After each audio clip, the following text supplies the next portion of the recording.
मेरे खिलाफ मेरी अपनी पार्टी ने साजिश की और 2018 में मुझे यहां से सूबाई असेंबली का मेंबर हरवाया। किसने? पीटीआई ने। बरमला कह रहा हूं और खान को भी कहा है, आज पंजाब की ये कैफियत ना होती अगर शाह महमूद यहां से एमपीए होता। 217 वालों जागो, जागो। मुझे क्या फर्क पड़ा, मैं तो वजीर खारजा बन गया।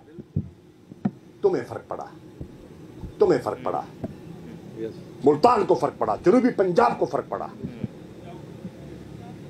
अगर ये आपका अंदाज नहीं है सोचने का, गुजर जाएगा 17 तारीख, कोई फर्क नहीं पड़ता। मुझे लोगों ने कहा मत लड़ाओ जैन को, वाइस चेयरमैन का बेटा हार गया, बड़ी बेइज्जती होगी। मैंने कहा नहीं, कुछ जंगें होती हैं जो लड़ी जाती हैं सिर्फ जीत के लिए नहीं। जब 72 का काफिला लेकर गया था जीतने के लिए नहीं गया था।